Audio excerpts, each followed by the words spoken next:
এই সা বিদ্যা, সব জ মুক্তয়, বিদ্যা কাকে বলে একটু ধ্যান দিতে হবে। আমরা আজ ঘরে ঘরে পাড়ায় পাড়ায় বাঙালি সনাতনীর সরস্বতী অর্চনা, শ্রীপঞ্চমীর অর্চনা করছি, কিন্তু এই যে বিদ্যার দেবী তিনি, এই বিদ্যা কোন বিদ্যা?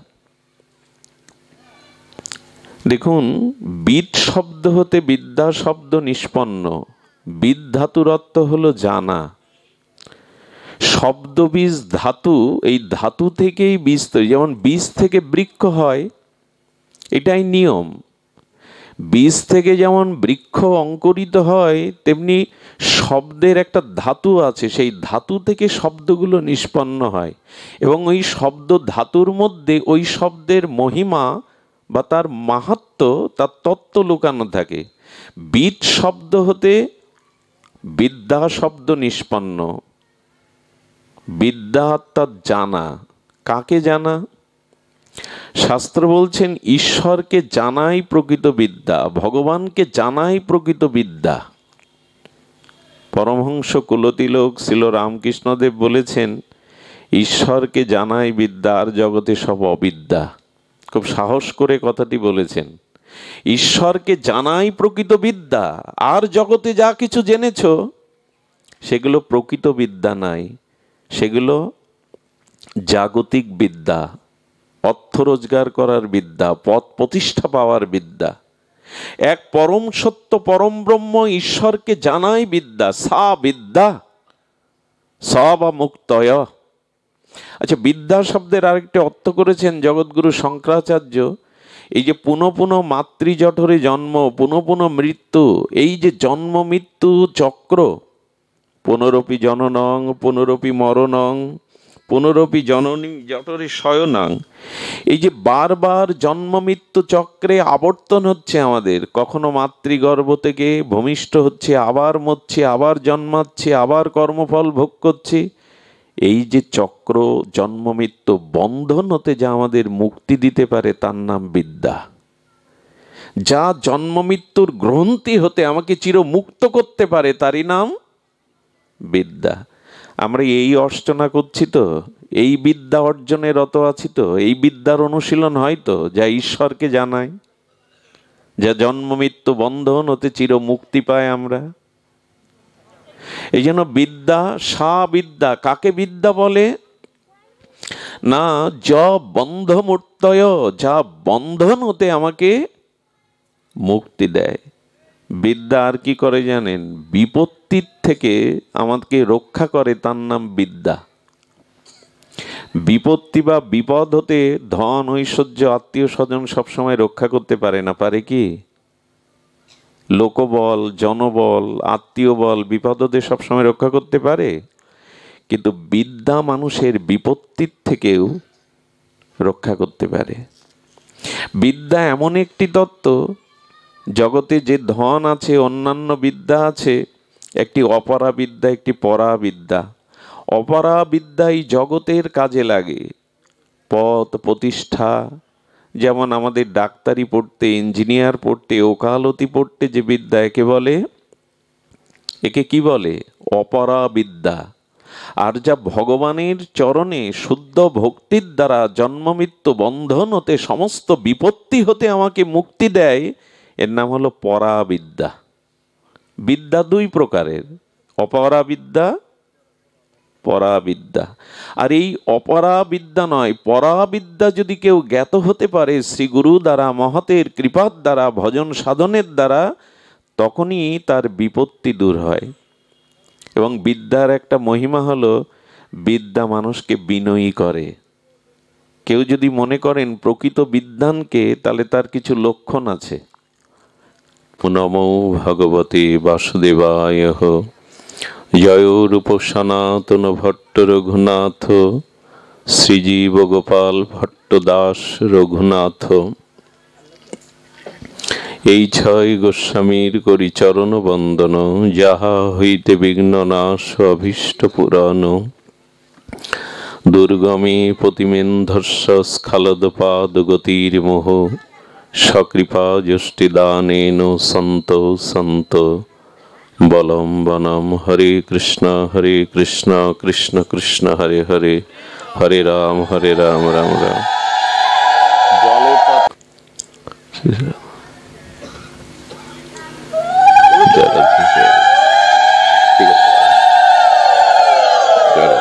দিয়ে দিন, দিয়ে দিন, ঠিক আছে।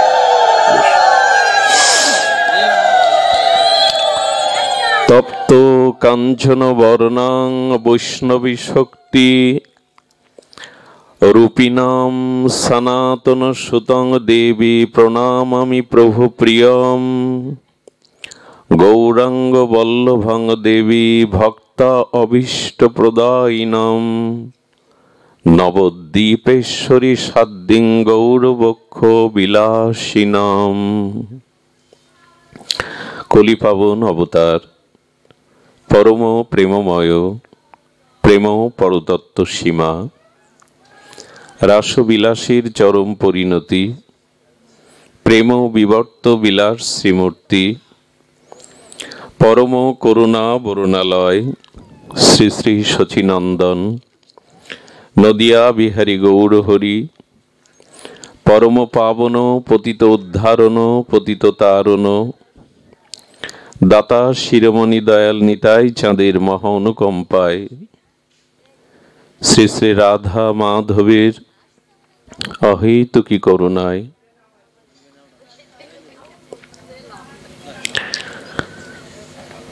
আজ বঙ্গবসুন্ধরার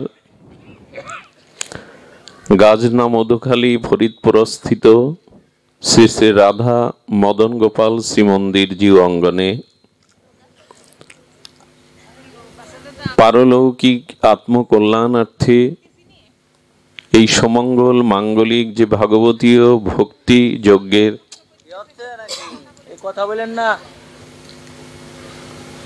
ভক্তি যজ্ঞের সুধাকথা যজ্ঞের যে পরম আয়োজন, এই আয়োজনে আজ এই মহামহেন্দ্রক্ষণে শ্রীমন্দির অঙ্গনে আজ যে তিথি, এটি বড় স্মরণীয়, স্মরণীয়, বন্দনীয়, পূজনীয় তিথি। আজ শ্রী পঞ্চমী শুধু নয়, আজ বসন্ত পঞ্চমীও। বৃন্দাবন আনন্দ ঘন শ্রীধাম বৃন্দাবনে আজ বসন্ত পঞ্চমীর মহোৎসবের সূচনা। সারা পৃথিবীর মধ্যে আমাদের এই বঙ্গভূমি ধন্য এই জন্য যে ষড়ঋতুর বৈচিত্র্য বিচিত্রতা কেবল আমরাই উপলব্ধি করতে পারি। বসন্ত মানেই বসুন্ধরা শৃঙ্গার করেন, নবপল্লবে ফুলে ফলে মধুগন্ধে আমোদিত বসুন্ধরা যেন নিজেকে শৃঙ্গার করেন। তো আজ বসন্ত পঞ্চমী, তৎসহ শ্রী পঞ্চমী। আজ বাগদেবী হংসসনা শ্রী শ্রী সরস্বতী দেবীর আবির্ভাব জয়ন্তী মহাতিথি, এবং আজ যে তিথি গৌড়ীয় বৈষ্ণবের কাছে বড়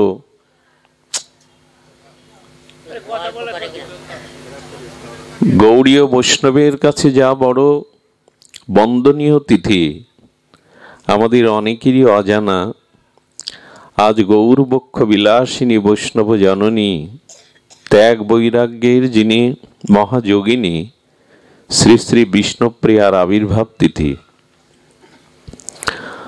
তো সব মিলিয়ে আজকের এই বন্দনীয়, স্মরণীয়, পূজনীয় তিথিতে শ্রীমন্দির শ্রী অঙ্গনে হরিকথার শুভারম্ভে প্রারম্ভে জীবনধন জীবন সর্বস্ব অস্মদীয় সদ্গুরু শ্রী ভগবান প্রাতঃস্মরণীয় পরম বন্দনীয় শ্রী শ্রীল গুরু মহারাজের রাতুল আতুল পাবন পদার বিন্দে পরার্ধ কোটি দণ্ডবৎ প্রণতি। তৎসহ সমাগত গৌর অনুরাগী ভক্তগণ, মহাত্মাগণ, সন্তজন, সাধুজন, জ্ঞানীজন, মান্যজন, শ্রদ্ধাশীলা ধর্মশীলা দেবীমূর্তি কল্যাণীয়া মাতৃগণ, শ্রী পঞ্চমীর বসন্ত পঞ্চমীর এই অমৃতক্ষণে, মাহেন্দ্রক্ষণে, মধুক্ষণে আপনাদের সকল ভক্ত চরণে সশ্রদ্ধ দণ্ডবত প্রণতি। আজ যেহেতু শ্রী পঞ্চমী, বাণী অর্চনা, হংসবাহিনী জগত ব্যাপিনী বাণী মায়ের যে অর্চনা, তো আমাদের বিদ্যা দেবী হংসাসনা এবং বিদ্যার অধিষ্ঠাত্রী সম্পর্কে আমাদের কিঞ্চিত আজ আলোচনা বা আলোকপাত বা সাক্ষাৎকারের আমাদের বিশেষ জ্ঞাত হওয়া একান্ত প্রয়োজন। কে এই দেবী সরস্বতী? বাগদেবী কে? এবং তিনি বিদ্যার অধিষ্ঠাত্রী। এই বিদ্যা বা কোন বিদ্যা? আমাদের প্রত্যেক সনাতনীর এই জিজ্ঞাসা আসা উচিত এবং তার সদুত্তর ঋষিরা যেভাবে দিয়েছেন, শাস্ত্রকাররা যেভাবে দিয়েছেন, জ্ঞাত হওয়া একান্ত প্রয়োজন। ভদ্রকল্লয় নম নমঃ সরস্বত্যং নম নিত্যং বেদ বেদান্ত বেদান্ত বিদ্যা স্থানেব্য এবচ। এটি যদি তার প্রণাম মন্ত্র হয়, প্রথমে বলেছেন ভদ্রকল্লয়। দেবী সরস্বতী, ভদ্র মানে কল্যাণ, কল্যাণের অধিষ্ঠাত্রী। ভদ্রকল্লয় মানে যিনি জীবের ঐকান্তিক কল্যাণের অধিষ্ঠাত্রী। কথা বলো না, বোঝেও না। ভদ্রকল্লয় নম নিত্যং, নিত্য তাকে এই জন্য প্রণত হব, তার চরণে নিত্য অবনত মস্তকে প্রণত হব, তাকে প্রণাম করব এই জন্য ভদ্রকল্লয়। তিনি মঙ্গল দায়নি। কেন মঙ্গল দায়নি? স্বর সত্যই। স্বর মানে শব্দ, বাণী। এই বাণী হলো নিত্য, শব্দ নিত্য। শব্দ কিন্তু অমর। এই যে শব্দ আমরা উচ্চারণ করি, এটি ধ্বংস হয় না। এটি মহাকাশে ইথার তরঙ্গে এই শব্দ ধরা থাকে। শব্দ নিত্য। শব্দই ব্রহ্ম, অক্ষরই ব্রহ্ম। তো এই জন্য শব্দ চিরনিত্য, শাশ্বত। এই জন্য বলছেন স্বর মানে বাণী, আর এই বাণী তো সাধনার বস্তু। এখানে মা বলছেন বেদ বেদাঙ্গ বেদান্ত। খুব ধ্যান দিতে হবে। বেদ বেদান্ত বেদাঙ্গ এটা আমরা ভুলতে বসেছি। এগুলি নাম মাত্র, শব্দ মাত্র আমরা শ্রবণ বা উচ্চারণ করি, কিন্তু এর তত্ত্ব অনুভূতির দ্বারা আমরা নিতে চেষ্টা করি না। বিদ্যা স্থানেব্য এবচ। জীবের ভদ্রতা অর্থাৎ কল্যাণ কখন আসে? জীব কখন এই শব্দ ব্রহ্মের দ্বারা পরম ব্রহ্মকে জ্ঞাত হতে পারে, পরম ঐকান্তিক মঙ্গল লাভ করতে পারে? কখন বেদ বেদান্ত তার উপলব্ধি, ঋষি উপলব্ধি জীব অনুভূতির দ্বারা আনতে পারে? বলছেন তখনই যখন বিদ্যা তার অর্জন হয়। বিদ্যার দেবী বলি, কিন্তু কোন বিদ্যা? এই সা বিদ্যা, সব জ মুক্তয় বিদ্যা কাকে বলে? একটু ধ্যান দিতে হবে। আমরা আজ ঘরে ঘরে, পাড়ায় পাড়ায় বাঙালি সনাতনীর সরস্বতী অর্চনা, শ্রীপঞ্চমীর অর্চনা করছি, কিন্তু এই যে বিদ্যার দেবী তিনি, এই বিদ্যা কোন বিদ্যা? দেখুন, বিদ শব্দ হতে বিদ্যা শব্দ নিষ্পন্ন। বিদ ধাতুর অর্থ হলো জানা। শব্দ বীজ ধাতু, এই ধাতু থেকেই বীজ তৈরি। যেমন বীজ থেকে বৃক্ষ হয়, এটাই নিয়ম। বীজ থেকে যেমন বৃক্ষ অঙ্কুরিত হয়, তেমনি শব্দের একটা ধাতু আছে, সেই ধাতু থেকে শব্দগুলো নিষ্পন্ন হয়। এবং ওই শব্দ ধাতুর মধ্যে ওই শব্দের মহিমা বা তার মাহাত্ম্য, তার তত্ত্ব লুকানো থাকে। বিদ শব্দ হতে বিদ্যা শব্দ নিষ্পন্ন। বিদ্যা অর্থাৎ জানা। কাকে জানা? শাস্ত্র বলছেন ঈশ্বরকে জানাই প্রকৃত বিদ্যা, ভগবানকে জানাই প্রকৃত বিদ্যা।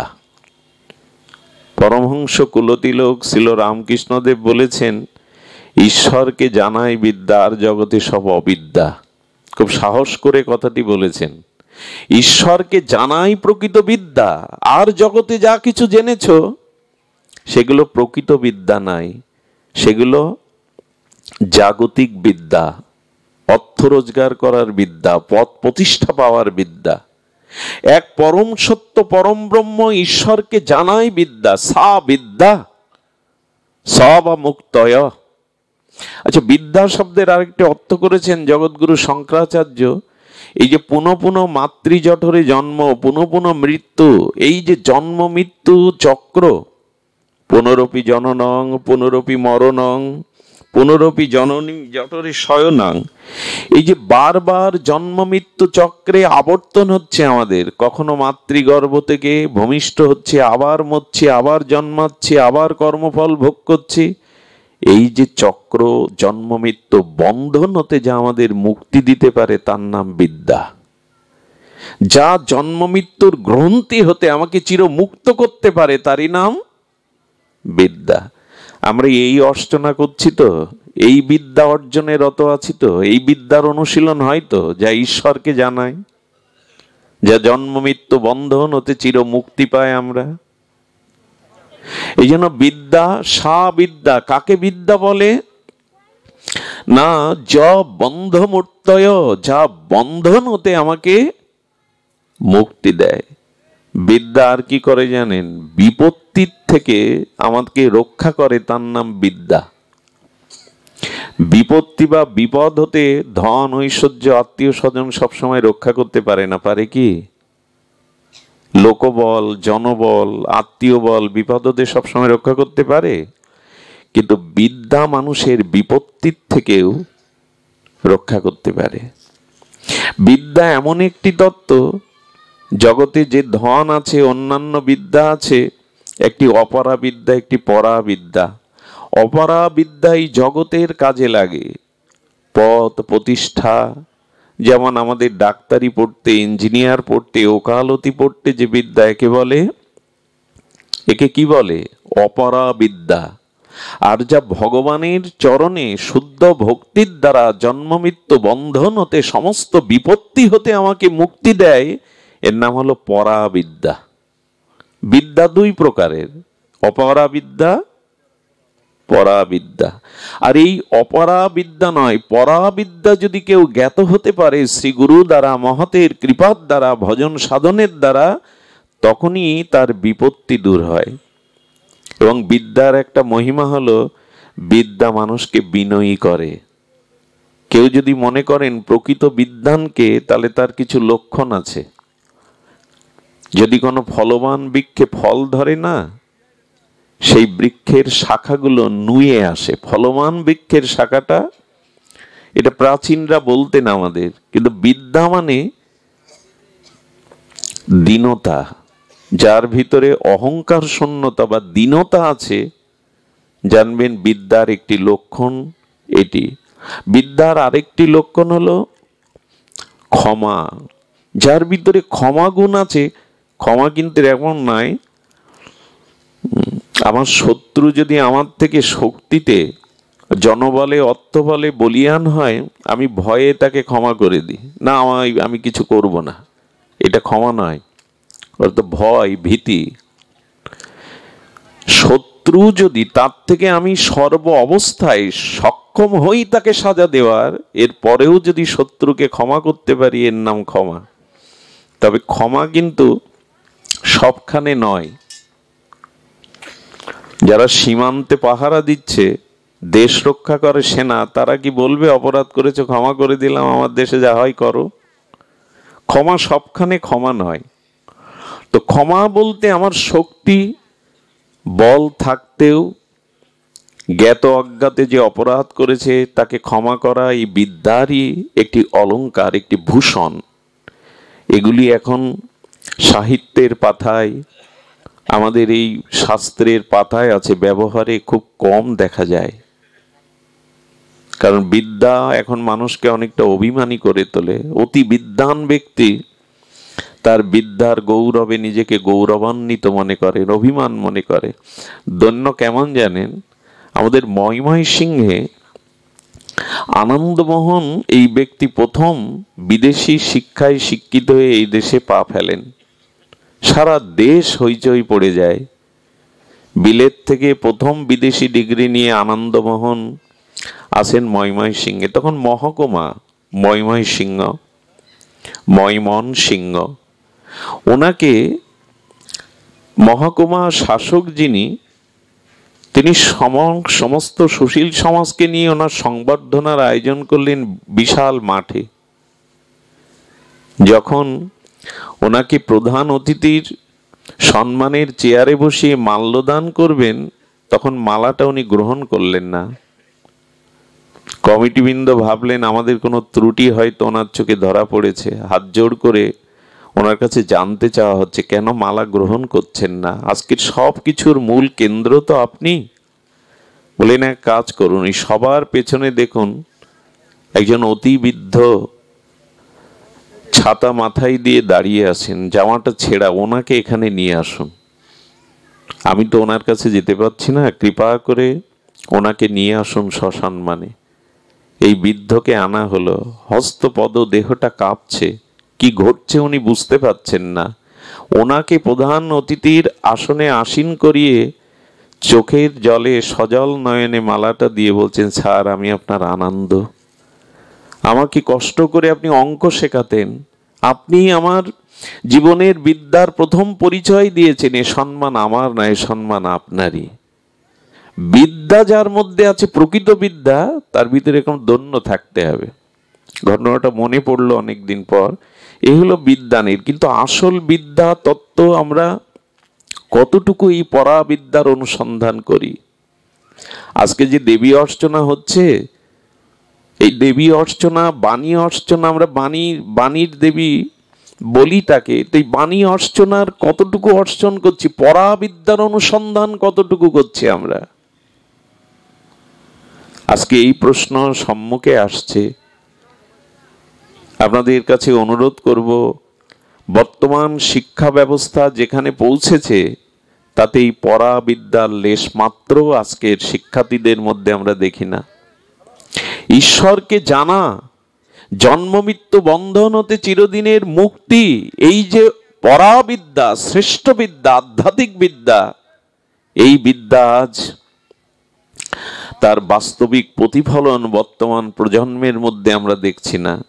শুধু ভক্তমণ্ডলী শুনুন, বিদ্যার দ্বারা কি হয়, প্রকৃত বিদ্যার দ্বারা কি আসে বলে, বিদ্যার দ্বারা বিবেক আসে।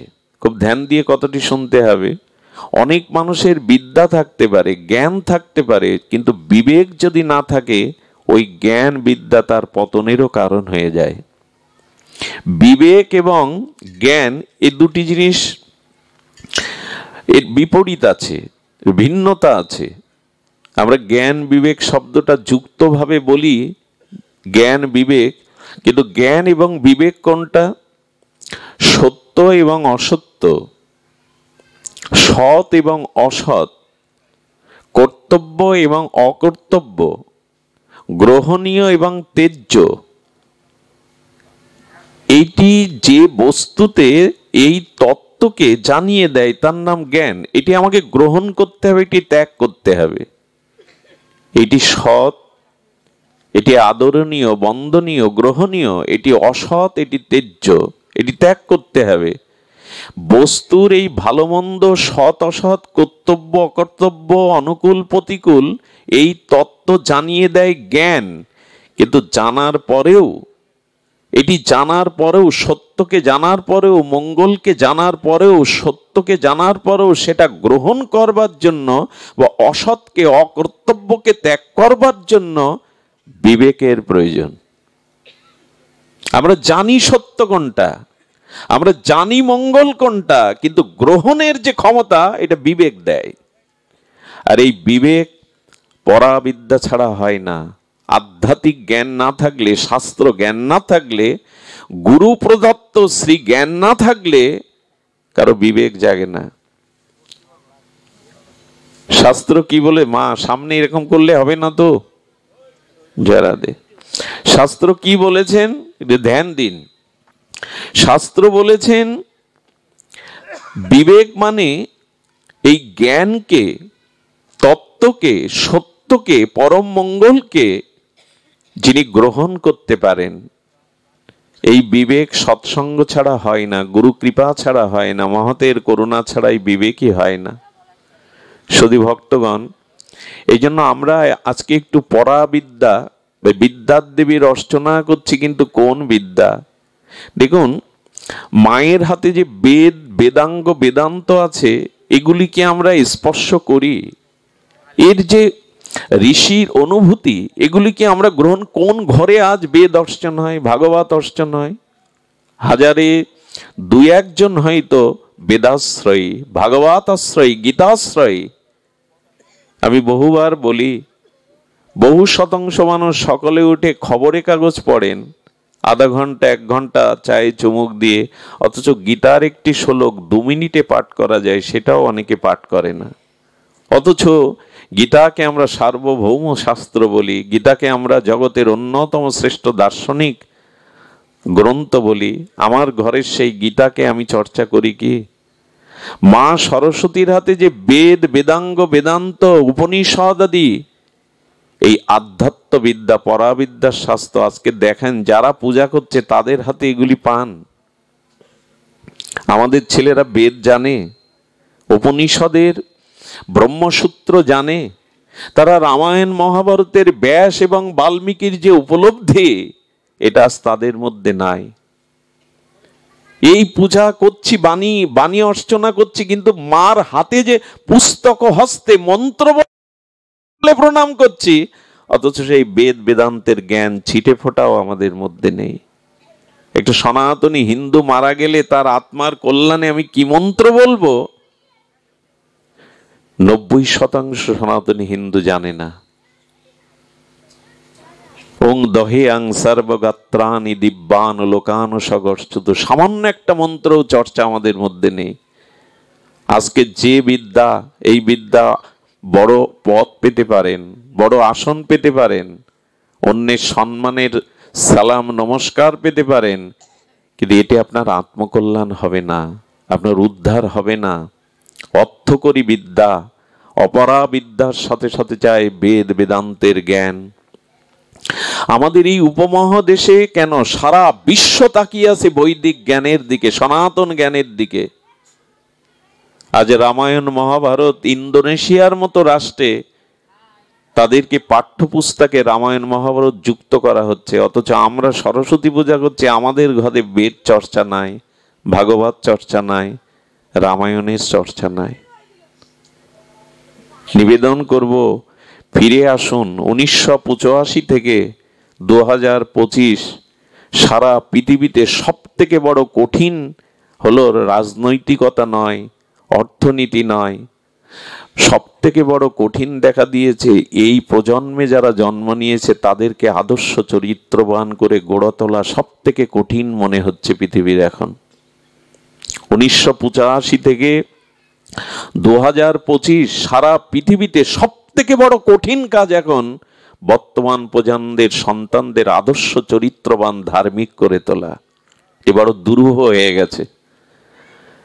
টাকা রোজগার করা বড় কথা না, গাড়ি বাড়ি তৈরি করাও খুব বড় কঠিন কিছু না, সন্তানকে উপযুক্ত চরিত্রবান, আদর্শবান, উত্তর পুরুষ কল্যাণময় করে তোলা এখন সব থেকে বড় কঠিন, সব থেকে বড় কঠোর হয়ে গেছে। এর একটাই কারণ, প্রকৃত বিদ্যা হতে আমরা অনেক দূরে সরে গেছি। এই যে পরাবিদ্যা, মায়ের হাতে যে বেদ বেদান্ত বেদাঙ্গ, এটি কি আজ আমাদের প্রজন্মদেরকে আমরা বোঝাতে ব্যর্থ হয়েছি। শিক্ষা ব্যবস্থা এটা আনতে, সেই গুরুকুলও নাই, আচার্য নাই, ঋষিও নাই। এই বিদ্যা অর্জনের জন্য ভগবান শ্রীকৃষ্ণ দাদা বলদেবকে নিয়ে তিনি অবন্তীনগরে সন্দীপনীর আশ্রমে মাথা মুন্ডন করে নগ্ন পায়ে এই বিদ্যায় শিখেছিলেন। রঘুপতি রাঘবেন্দ্র রামচন্দ্র ভগবান তিনি বশিষ্ঠের কাছে এই অপরা বিদ্যায় শিখেছিলেন। মহাপ্রভুর টোল বিদ্যার কথা আপনাদের জানা আছে, নবদ্বীপে শ্রেষ্ঠ টোলে পড়াশোনা করেছেন নিমাই পণ্ডিত। কই আমাদের ছেলেদের আমরা ধর্মীয় শিক্ষা, আধ্যাত্মিক শিক্ষা, পরাবিদ্যা শিক্ষার চেষ্টা পিতামাতাও করে না। 100টা পিতামাতাকে দাঁড় করিয়ে তাদের সাক্ষাৎকার নিন, কি দেখতে চান ভবিষ্যতে আপনার সন্তানকে? একই কথায় আসবে, ডাক্তার, মাস্টার, ইঞ্জিনিয়ার, উকিল। আমার আপত্তি নেই তাতে, কিন্তু মানুষ করুন। এক মহাপুরুষের কাছে গেছেন এক দর্শনার্থী, করজোরে পেছনে দাঁড়িয়েছেন, সামনে যাচ্ছেন না, শ্রদ্ধালু। তো মহাপুরুষ পেছনে তাকিয়ে বলছেন, কিছু বলবে?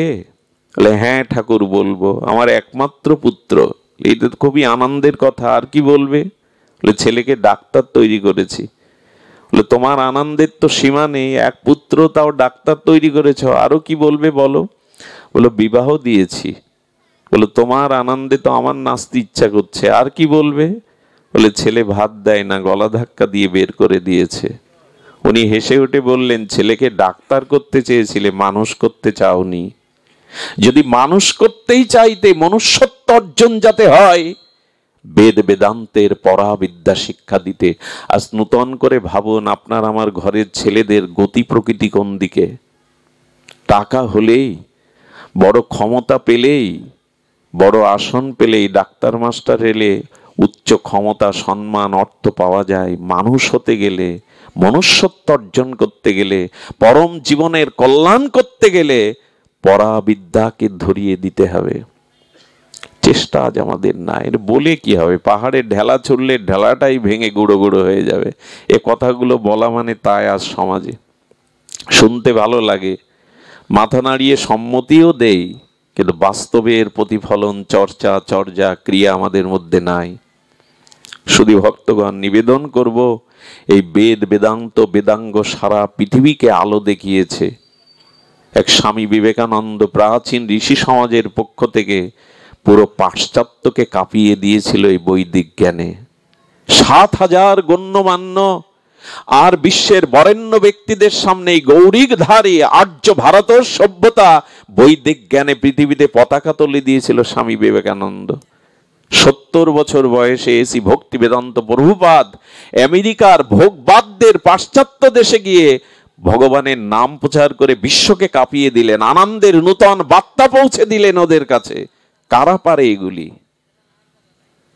পারে আমাদের আধ্যাত্মবিদ্যা, ভারতীয় সংস্কৃতি, বৈদিক সংস্কৃতি সাধারণ নয়। তাই মায়ের হাতে শুধু বই দিয়েছেন, কিন্তু আজ আমাদের সন্তানদের হাতে বই নাই, মোবাইল আছে।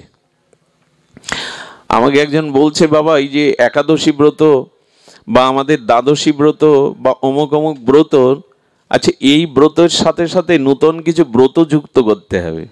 তো তার কথাটা আমার নূতন লাগলো। বলেন, কি ব্রত? বলেন, সপ্তাহে একদিন আমি মোবাইল স্পর্শ করব না, এই ব্রত চালু করে দিন আপনারা। আপনি না খেয়ে থাকতে চাইবেন, কিন্তু একদিন মোবাইল ছাড়া। কত কোন অবস্থায় পৌঁছে গেছে আমাদের বর্তমান প্রজন্ম। আমরা ওদের বলুন একদিন 24 ঘন্টা মোবাইল বাদে চলো, ওদের খেতে দেবেন না, ওদের অন্ন দিবেন না, ওর উপবাস থাকবে, একাদশী করতে রাজি কিন্তু মোবাইল ছাড়তে রাজি না। কোথায় পৌঁছে গেছে বর্তমান অবস্থা? ওটা না হলে খুঁজে বেড়ায়, একটু হাতে পকেটে রেখেছে, খুঁজে বেড়ায় কোথায় রাখলাম। শুধু ভক্তগণ, একথা বলবার অভিপ্রায় হলো এই, ওরা পুস্তক হস্তে বলে আজকে আমরা প্রণাম করছি দেবীর। এই মোটরসাইকেলটা বন্ধ করতে বলুন না।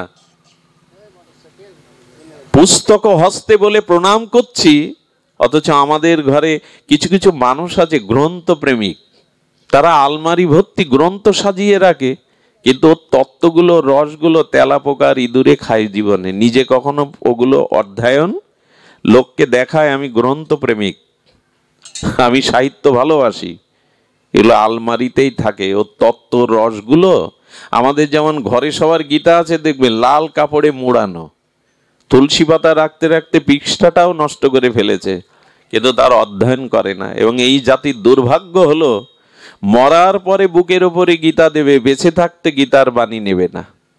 মাঝে মাঝে মনে হয় কি মরার ধর্ম হয়ে গেল?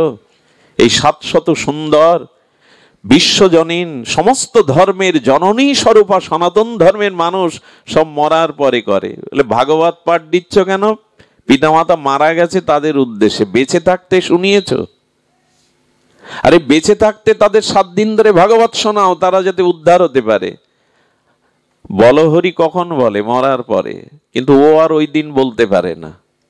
ওই দিন তিলক দিয়ে দেয়, ওই দিন নাকে মুখে তুলসী দিয়ে দেয়, অথচ আপনি সনাতনী হিন্দু একটা তুলসীর মালা এখন বলতে আপনি নাক ছিটকান, অথচ মৃত্যুর পরে তুলসী দরকার। আমার মনে হয় সব মরার পরে। গীতা বুকে দেবে মরার পরে, শ্মশানে হরিনামও মরার পরে, ভাগবত অনুষ্ঠানও মৃত্যুর পরে, তুলসী তিলক হরে কৃষ্ণ লিখে দেবে তাও মরার পরে। আছেটা কি বাকি? জীবদ্দশায় কি করলাম? এই জন্য আমাদের বিদ্যা আজ প্রয়োজন। জাগতিক বিদ্যার সাথে সাথে আধ্যাত্ম বিদ্যা, বৈদিক জ্ঞান একান্ত প্রয়োজন। শুধু ভক্তগান ঋষি অরবিন্দ, গৌতম বুদ্ধ, বঙ্কিমচন্দ্র এই জ্ঞান নিয়ে আলোকিত করেছেন শুধু ভারতকে নয়, সারা বিশ্বকে। আমি নিবেদন করব সন্তানদের এবং নিজেদের জীবনে এই বৈদিক চর্চা, একটা করে গীতার শ্লোক, একটি করে রামায়ণের, যদি তুলসীদাস গোস্বামীর একটা পয়ারও আপনি পড়েন, তার দ্বারা আপনার জীবন বদলে যেতে পারে, বিনয় আসতে পারে, বন্ধন মুক্তি আসতে পারে। ঠাকুরের সেই সহজ সরল উক্তি, ঈশ্বরকে জানাই বিদ্যা আর সব অবিদ্যা। খুব বড় বেশি জাগতিক বিদ্যা শিখলেন, তাতে যদি আধ্যাত্মিক বিদ্যা যুক্ত নয়, যে দশা হয়, একটি উদাহরণ হয়তো, দৃষ্টান্ত হয়তো আপনাদের প্রত্যেকের জানা, তবু পুনঃ স্মরণ করছি, তাতে আপনাদের শ্রুতি বিপত্তি ঘটবে না। একজন উকিল, একজন ডাক্তার এবং ইঞ্জিনিয়ার একটা গ্রামে কোনো গবেষণার জন্য বা তারা নিমন্ত্রণ পেয়েছে, কোনো একটা বিশেষ সভা গ্রামে হচ্ছে, যেতে গিয়ে মূর্খ মাঝির নৌকায় উঠে নদী পার হচ্ছেন। তো এখন 3 জন শিক্ষিত ব্যক্তি আকাট অক্ষর জ্ঞানহীন মূর্খ মাঝিকে জিজ্ঞাসা করছে, লেখাপড়া জানো? জীবনে স্কুলে যায়নি, এপার ওপার করেই সংসার চালায়। উকিল বলছে, জানো মার্ডার করলে কোন ধারায় কেস হয়? বলে, কেন লজ্জা দিচ্ছেন? মূর্খ মানুষ এটা জানে। বললো, তোমার তো চারা নাই বৃথা। ইঞ্জিনিয়ার বলছে, 10 ফুট বাই 10 ফুট ঘর করতে কতটা ইট লাগে হিসাব কি কখনো করেছো? বলে, আবার লজ্জা দিচ্ছেন। মূর্খের কাছে সব জিজ্ঞাসা করতে হয়। বলে, তোমার জীবন আটা নাই বৃথা। এই বলতে বলতে বারানা বৃথা যখন করেছে, তখন নৌকাটা ঘূর্ণাবর্ত ঝড়ের কবলে পড়ে গেছে, জল উঠতে শুরু করেছে। তখনই মাঝে একটা প্রশ্ন করেছিল এই 3 জনকে, আপনারা সাঁতার জানেন তো?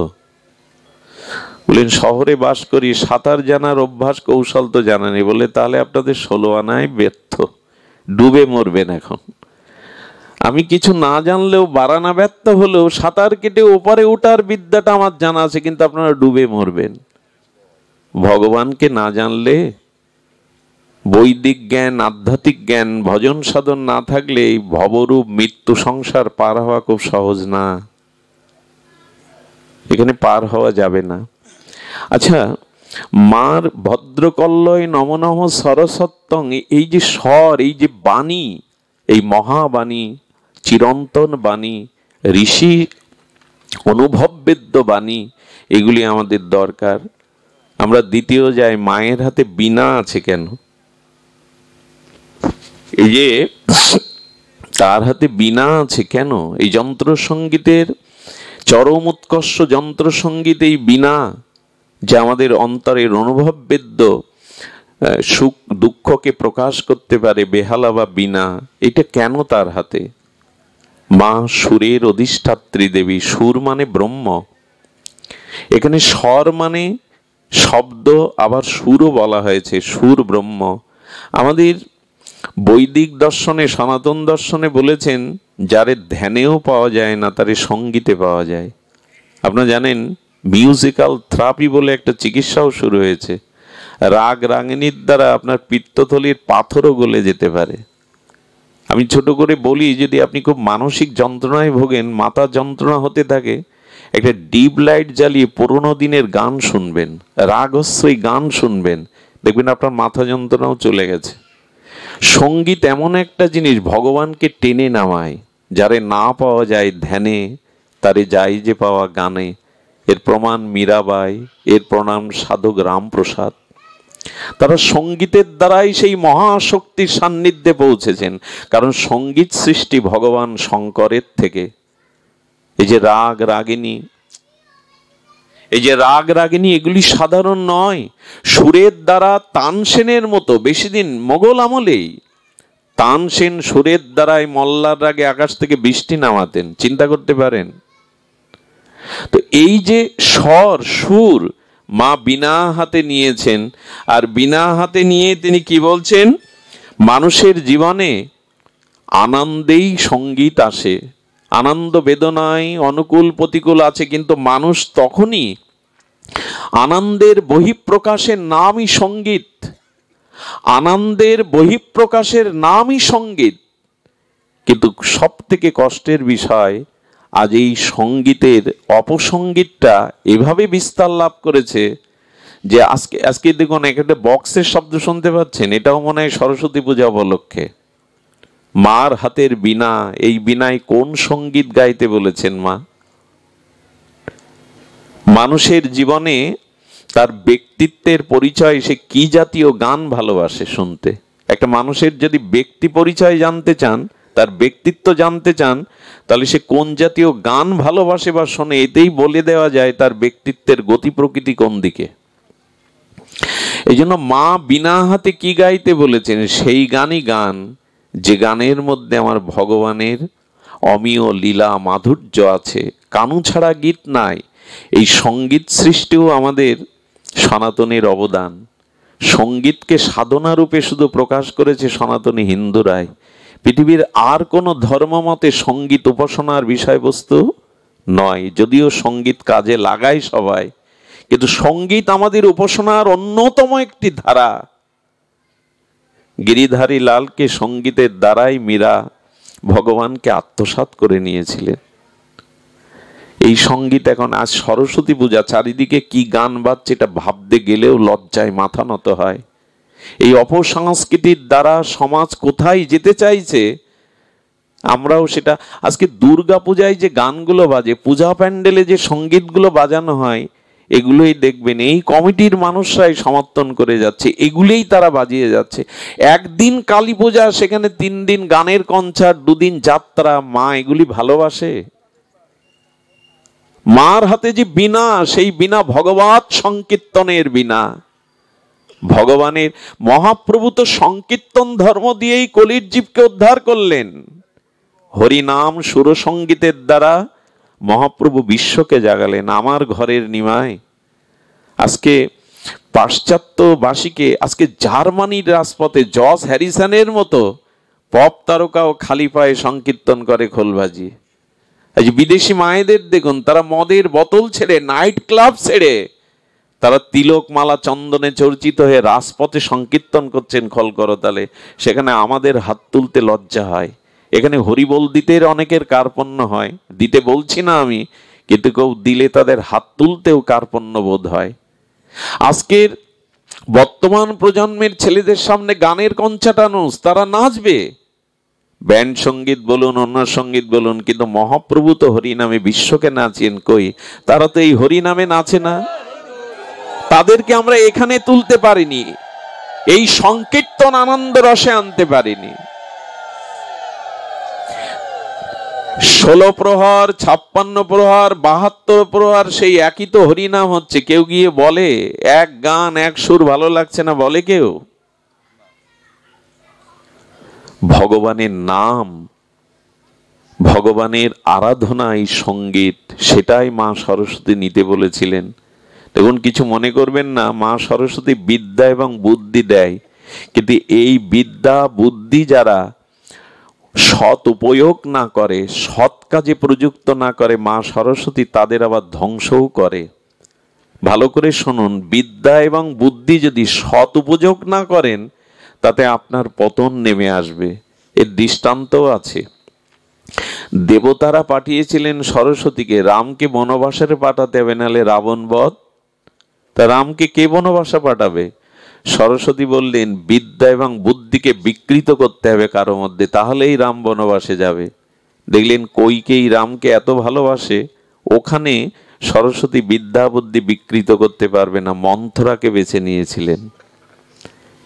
যদি বিদ্যার বুদ্ধি সৎ উপয়োগ না করেন, হ্যাঁ, নিজের কল্যাণে কাজে না লাগান, তবে এই বিদ্যা এবং বুদ্ধি আপনার ধ্বংসের কারণ হয়ে যাবে। হচ্ছেও তাই। এত বুদ্ধি, এত চালাকি দিয়ে কোনো মহৎ কাজ হয় না। এই জন্য জ্ঞান যেটি মা সরস্বতীর বাণী অর্চনের বিদ্যার মধ্যে পেয়েছে, এটি সৎ কাজে লাগান। জ্ঞান এবং বুদ্ধি যদি অসৎ উপয়োগ হয়, আপনার ধ্বংস অনিবার্য। রাবণ এত বড় তপস্বী, তার ধ্বংস এলো কেন জানেন? শিব যার গুরুদেব, যিনি কয়েক কল্প তপস্যা করেছেন, এত বড় বৃদ্ধজ্ঞ, ঋষির বংশধর, পুলস্ত ঋষির বংশধর, কিন্তু তার বিদ্যার বুদ্ধি বিকৃত হয়ে গেল। রামকেই তিনি মানলেন না, সীতাকেই হরণ করে বসলেন। রাবণ কম বড় বিদ্বান? ওরকম বেদজ্ঞ তপস্বী পৃথিবীতেই নাই। ভালো করে ধ্যান দিবেন, বিদ্যা এবং বুদ্ধি যদি সৎ উপয়োগ না করেন, ওটাই আপনার পতনের কারণ হয়ে যাবে। এই জন্য সুর বা সঙ্গীত ভগবানের উদ্দেশ্যেই নিবেদন করুন, ভগবানের উদ্দেশ্যেই নিবেদন করুন। আমাদের সুরদাস, এরা বিখ্যাত হয়ে আছে জগতে। সুরদাস বিখ্যাত হয়ে আছে, আমাদের স্বামী হরিদাস বিখ্যাত হয়ে আছে। এরা কারা?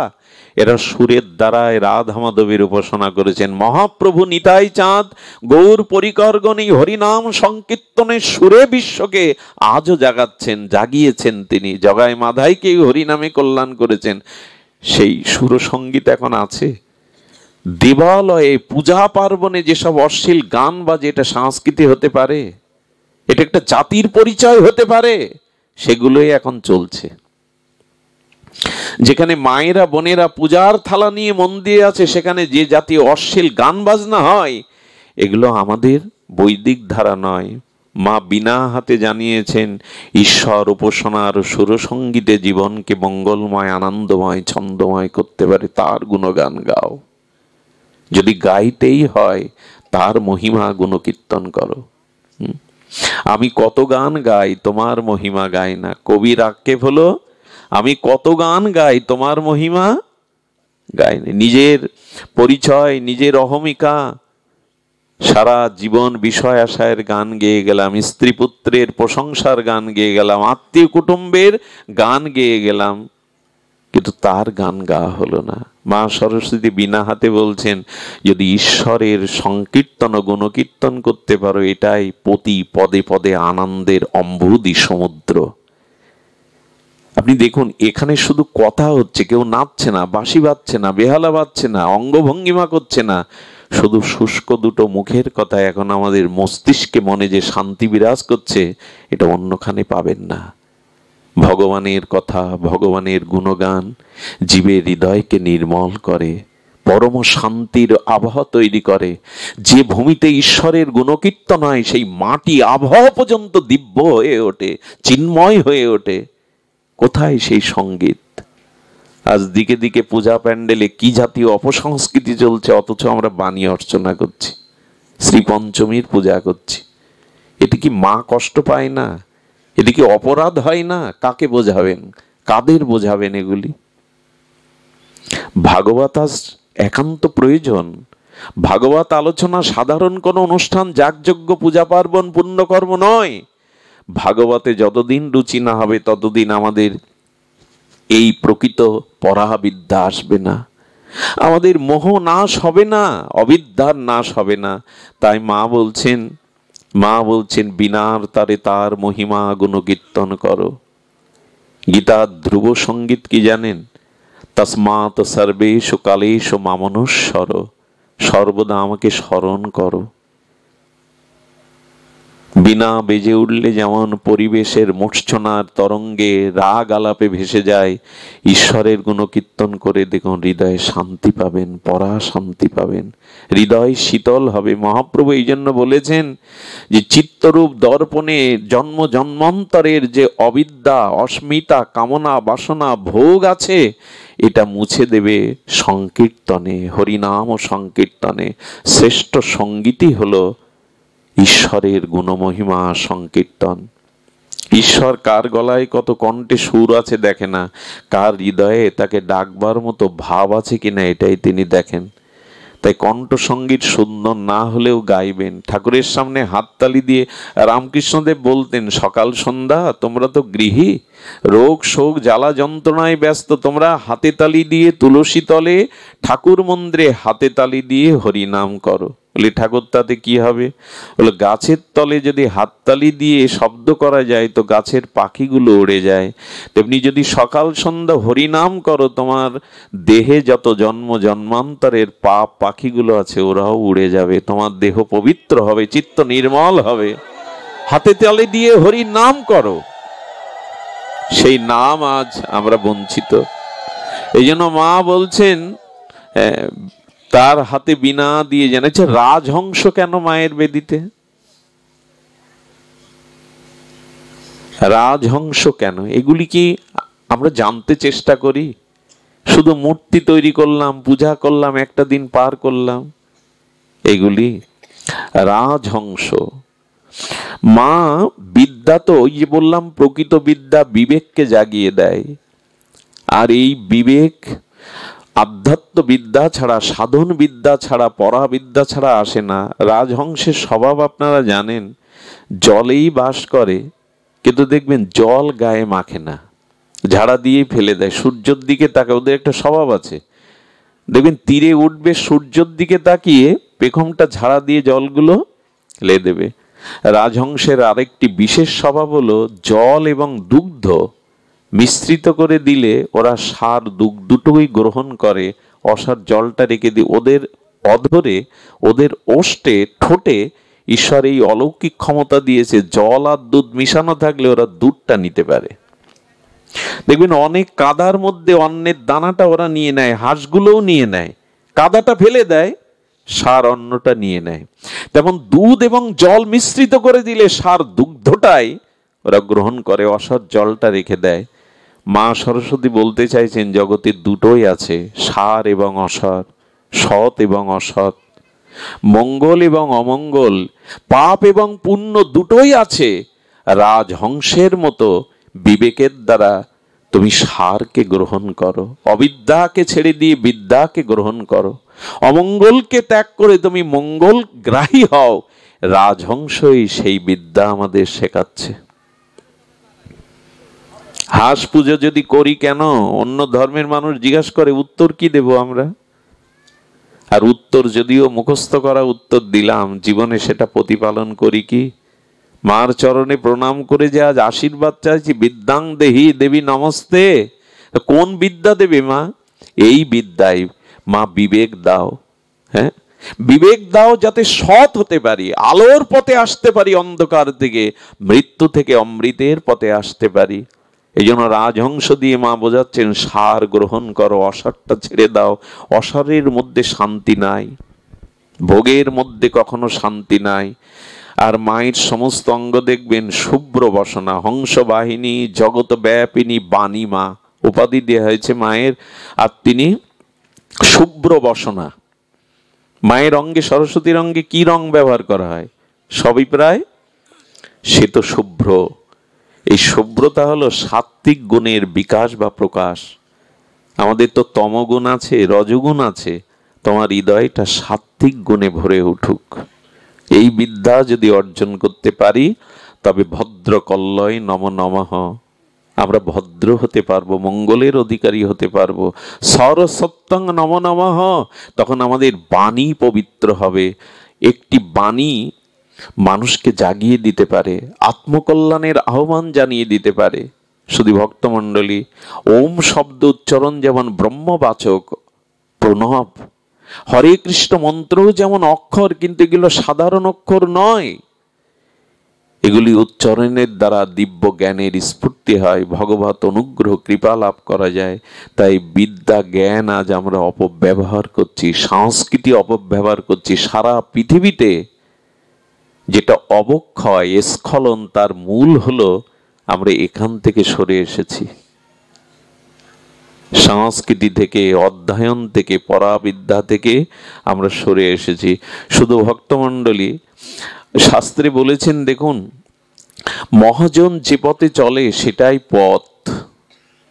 আর কবিকুল যা আমাদের বলতে চান, একটা ঝিমিয়ে পড়া, পিছিয়ে পড়া সমাজকে নবজাগরণ ঘটাতে পারে কবিরা। আমাদের শাস্ত্রে বলা হয়েছে, যেখানে রবি পৌঁছায় না এখানে কবিরা পৌঁছায়। তবে সেটা আমাদের মতো কবি না। এই যে ব্যাস, আমাদের যে ব্যাসদেব, বাল্মীকি, তুলসীদাস গোস্বামী, এরাই জগতের প্রকৃত কবি। এর একটা সমাজকে জাগিয়ে দেয় নতুন আলোকে। কবি মানে দুটো কবিতার বই ছাপানো কবি নয়।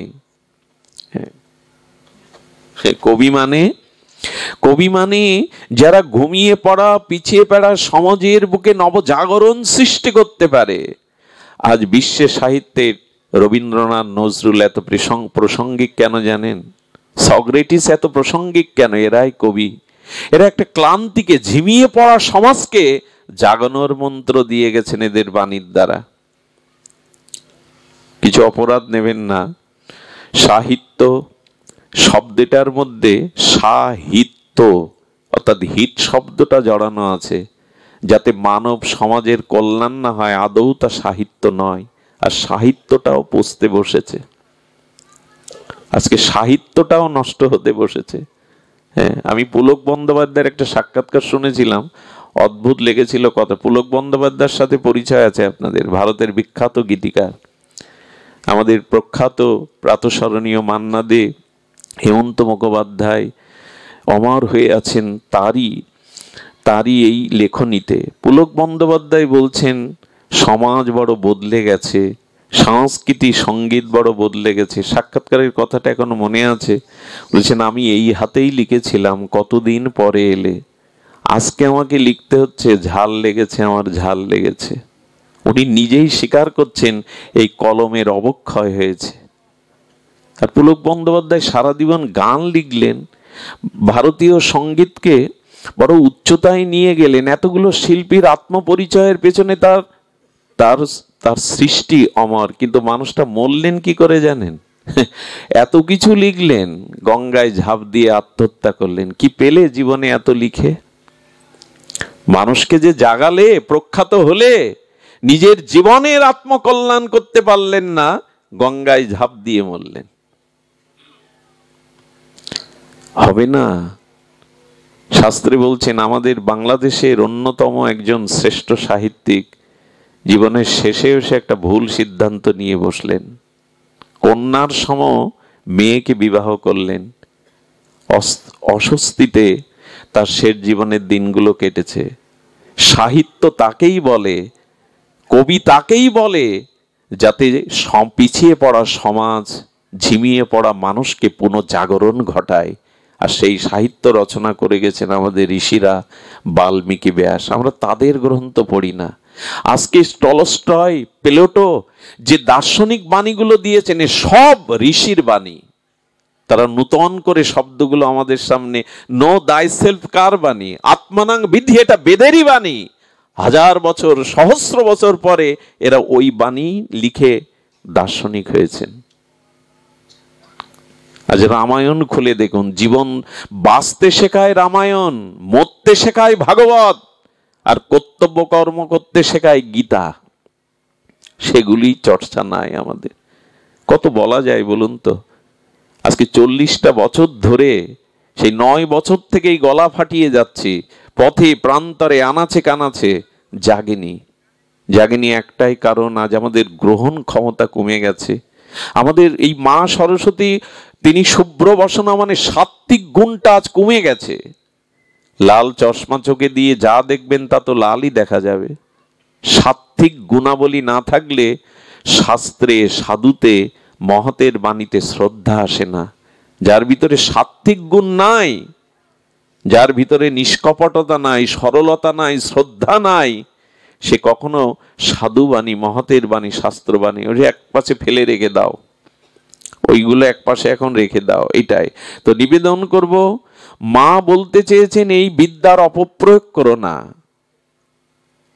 আর যেখানে রবি পৌঁছাতে পারে না সেখানে কবি পৌঁছাতে পারে, যেখানে কবি পৌঁছাতে পারে না সেখানে অনুভবী পৌঁছাতে পারে। এই অনুভবী ছিলেন দেবর্ষি নারদ। এই অনুভবী কারা? কাকভূষণ্ডী। এরা মহা অনুভবী।